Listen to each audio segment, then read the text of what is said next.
Hi viewers, welcome to our channel. ప్రస్తుతం మనతో పాటు సీనియర్ జర్నలిస్ట్ దాము బాలస్ అన్నారు, వాటితో మాట్లాడదాం. నమస్కారం సార్. నమస్తే సార్, వైసీపీ నేత గువ్వాడ శ్రీనివాసరావు మన వాలంటీర్ వ్యవస్థ పైన కొన్ని సంచలన వ్యాఖ్యలు చేస్తారు సార్. అంటే వాలంటీర్లు రాజీనామా చేస్తేనే వాళ్ళు వైసీపీ కార్యకర్తలుగా పనిచేయాలి, అయితేనే తర్వాత వాళ్ళని చేర్చుకుంటామని చెప్పేసి వాళ్ళు బెదిరిస్తున్నట్టుగా ఒక వీడియో రిలీజ్ అయింది. మరి దీనిపైన మీ ఒపీనియన్ సార్? టెక్కలి వైసీపీ అభ్యర్థి దువ్వాడ శ్రీనివాస్ ఆయన నిన్న మాట్లాడుతూ వాలంటీర్లు అందరూ కూడా రిజైన్ చేసి వైసీపీ కండువా వేసుకొని జనాల్లోకి వెళ్ళి 10 రోజులు గట్టిగా పనిచేయండి, అట్లా పనిచేసిన వాళ్ళు మాత్రమే జూన్ 5 తర్వాత ఉంటారు, లేదంటే వాళ్ళు ఉండరు అనేది ఆయన చెప్పాడు. ఓకే. సో ఇది ఖచ్చితంగా వైసీపీకి ఇబ్బందికరమైన విషయమే. ఎందుకంటే ఇప్పటి వరకు కూటమి తెలుగుదేశం కావచ్చు వీళ్ళంతా ఆరోపిస్తుండేది ఏంది, వాలంటీర్లు అందరూ కూడా వైసీపీ కార్యకర్తలు అని వాళ్ళు ఆరోపిస్తున్నారు. అయితే ఆరోపణలకు తగినట్టుగా వైసీపీ తరపున వాలంటీర్లు అందరూ ఏమి రిజైన్ చేయాల. దాదాపు 2,50,000 మంది పైన వాలంటీర్లు ఉంటే అందులో 62,000 మంది ఇప్పుడు రిజైన్ చేస్తారని చెప్తున్నారు. కాబట్టి ఇదేమీ పెద్ద విషయం కాదు. మిగతాంతా చేయలేదంటే అర్థం వైసీపీ తరపున లేనట్టే కదా. సో ఈ కాంటెక్స్ట్లో వైసీపీ వాళ్ళకి ఇప్పుడు కొంత టెన్షన్ మొదలైనట్టుగా ఉంది. అంటే ఈ వాలంటీర్లు మనం పెట్టుకుంది మన కోసం పనిచేయాలి కదా, వీళ్ళు ఎందుకు రిజైన్ చేయట్లేదని. వాళ్ళ ప్లాన్ ఏంటంటే ఎలక్షన్ టైంలో ఇది జరుగుతుందని వాళ్ళు ముందే గ్రహించారు వైసీపీ వాళ్ళు.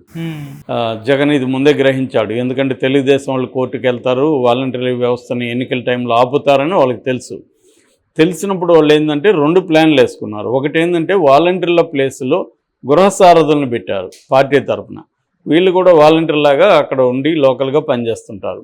సో ఈ గృహసారథులకు కూడా 50 ఇళ్లలో ఎవరెవరు ఏమేమి చేస్తారు ఇవన్నీ వాళ్ళ దగ్గర కూడా డేటా ఉంటుంది. సో వాలంటీర్ లేకపోయినా గృహసారథి తమ కార్యకర్తే కాబట్టి తమ కంట్రోల్లో, పార్టీ కంట్రోల్లో ఉంటారు అనేది జగన్ ఆ ప్లాన్. అది ముందు నుంచి పెట్టుకున్నారు. రెండవది, వాలంటీర్లు కూడా మన మాటే వింటారులే, ఇదైనప్పుడు రిజైన్ చేయించేసి వీళ్ళందరినీ మనం కార్యకర్తలుగా పెట్టుకుందాం అనేది కూడా జగన్ ప్లాన్. అయితే ఇక్కడ ఆ ప్లాన్లో కొద్దిగా ఇబ్బంది కలిగినట్టుగా తెలుస్తుంది. అంటే కొంతవరకు రిజైన్ చేస్తారు కానీ మొత్తం వాలంటీర్లు అందరూ కూడా రిజైన్ చేయలేదు. అంటే చేస్తే మళ్ళీ రేపు ఉద్యోగాలు రావేమో అన్న భయం ఉండొచ్చు వాళ్ళకి, వాలంటీర్లకి. ఇప్పుడు ఎందుకంటే సస్పెండ్ కొంతమంది అయ్యారు, ఒక 900 మంది ఎంతోమంది సస్పెండ్ చేశారు. వాళ్ళని కూడా ఎన్నికల తర్వాత సస్పెన్షన్ నుంచి తీసేయదు. కానీ రిజైన్ చేసేసినాక నువ్వే రిజైన్ చేసావు కాబట్టి ఇంకా నీకు ఉద్యోగం ఎందుకు ఇవ్వాలి అని రేపు అనొచ్చు. ఆ భయం వాలంటీర్లో ఉండొచ్చు. అందుకని చాలామంది రిజైన్ చేయలేదు. సో రిజైన్ చేయకపోతే వాలంటీర్గా ఉంటే వాళ్ళు వెళ్ళి పని చేయలేరు వైసీపీకి. సో ఇది వైసీపీ ప్రాబ్లం. వాలంటీర్ల ప్రాబ్లం వాలంటీర్లకు ఉంది, వైసీపీ ప్రాబ్లం వైసీపీకి ఉంది. వైసీపీకి ఎందుకంటే వీళ్ళందరూ రిజైన్ చేసి పనిచేస్తే వీళ్ళు కొంత ఇన్ఫ్లుయెన్స్ చేయగలరు ప్రజల్ని, ఆ ఓటర్స్ని, ముఖ్యంగా ముసలోళ్ళు, వికలాంగులు, అలాంటి వాళ్ళని వీళ్ళు కొంత ఇన్ఫ్లుయెన్స్ చేయగలరు. సో అది చేయకుండా వీళ్ళు రిజైన్ చేయలేదంటే రేపు పొద్దున మనకి ఇబ్బంది ఎన్నికల టైంలో అని వైసీపీ భావిస్తూ ఉండొచ్చు. ఓన్లీ తెలుగుదేశం వాళ్ళు మాత్రమే దీని మీద మాట్లాడుతున్నారు, ఇట్లా బెదిరించడం కరెక్ట్ కాదు అని. సో దీని మీద ఎలక్షన్ కమిషన్ ఏమైనా చర్య తీసుకుంటుందా? ఎందుకంటే వాలంటీర్లు అనేవాళ్ళు ప్రభుత్వ ఉద్యోగులు కాకపోయినా ఒక రకంగా ప్రభుత్వ ఉద్యోగుల లెక్క. అందుకనే కదా వాళ్ళని ఎన్నికల్లో డ్యూటీస్ ఇవ్వద్దని, అట్లాగే ఎన్నికలు అయ్యే వరకు ఈవెన్ వాలంటరీగా కూడా ఉండొద్దనే కదా చెప్పింది. అందుకనే పెన్షన్లు కానీ ఏవి ఇవ్వడానికి లేదు. సో వాళ్ళు ఇప్పుడు ఒక రకంగా అందరూ కూడా సస్పెన్షన్లో ఉన్నట్టే అనఫ్సైల్గా. సో అలాంటప్పుడు వాళ్ళని బెదిరించడం అంటే ఖచ్చితంగా ఇన్ఫ్లుయెన్స్ చేయడమే కదా. సో మరి ఎలక్షన్ కమిషన్ ఏమన్నా ఈ రకమైన స్టాండ్ తీసుకొని వాలంటీర్ల మీద ఈ బెదిరింపుల్ని పరిగణలోకి తీసుకొని ఈ దువ్వాడ శ్రీనివాస్ మీద ఇస్తుందని చూడాలి. రెండవ యాంగిల్ ఏంటంటే ఇది పొలిటికల్గా వైసీపీకి దీనివల్ల లాభమా నష్టం అనుకున్నప్పుడు మనం కామన్ సెన్స్తో చూసినా కూడా వాలంటీర్లను బెదిరిస్తున్నారు అన్న అభిప్రాయం అయితే వస్తుంది కదా వాలంటీర్లకు కూడా. ఆల్రెడీ తెలుగుదేశం చెప్తుంది, చూసారా వాళ్ళ నిజస్వరూపం ఇప్పుడు బయటపడింది, మీ మీద ప్రేమ అనుకుంటున్నారు ఇన్ని రోజులు, మీ మీద ప్రేమ కాదు వాళ్ళకి మీరు ఉపయోగపడతారని మిమ్మల్ని ఎంకరేజ్ చేశారు. ఇప్పుడేం వాళ్ళకు ఉపయోగపడ్డారు అని తెలిసి నాకు మిమ్మల్ని బెదిరిస్తున్నారు, బ్లాక్మెయిల్ చేస్తున్నారు అని అన్నారు. సో వాలంటీర్లు ఎవరు రాజీనామా చేయరు, ఎందుకంటే వాళ్ళకి తెలుగుదేశం ప్రభుత్వం వస్తుందని తెలుసు అని వీళ్ళు అంటున్నారు. సో మేబీ అది కూడా కరెక్ట్ కావచ్చు.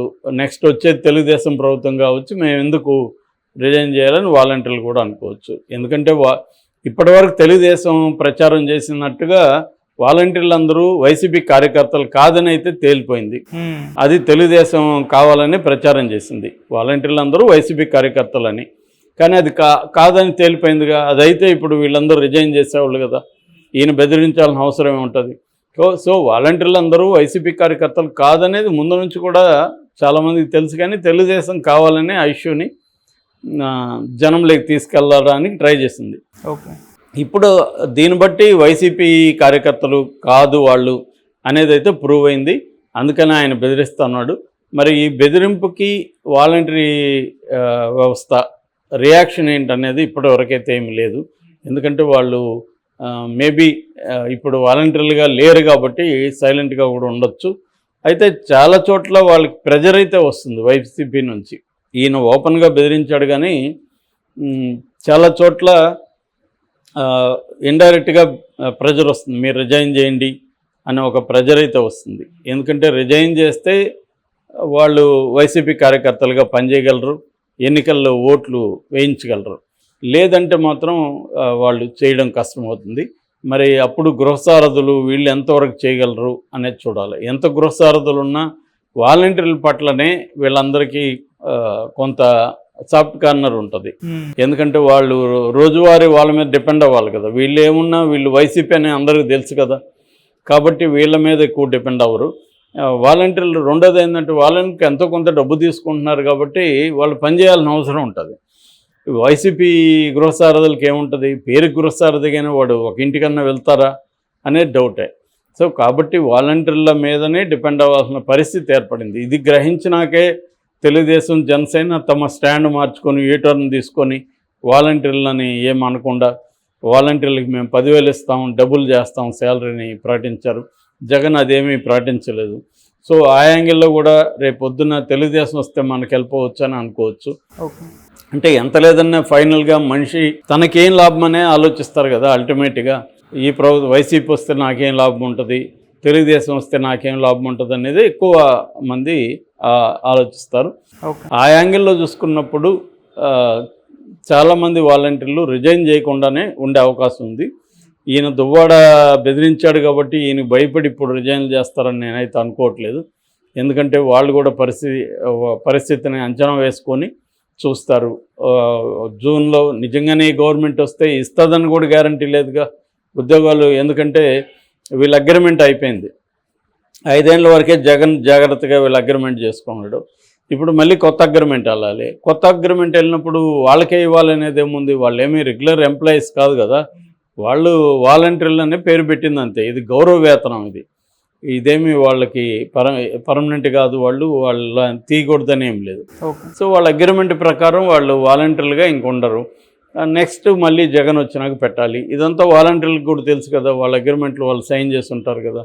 కాబట్టి నేను అనుకోవడం ఏంటంటే వాలంటీర్లు పనిచేసేవాళ్ళు పనిచేస్తారు వైసీపీకి, లేనివాళ్ళు లేదు. ఈ బెదిరింపుల వల్ల కొత్తగా వాలంటీర్లు భయపడి రిజైన్ చేసేది ఉండదు. ఆల్రెడీ చేసిన వాళ్ళు వైసీపీకి ఖచ్చితంగా పనిచేస్తారు. Okay sir, thank you so much.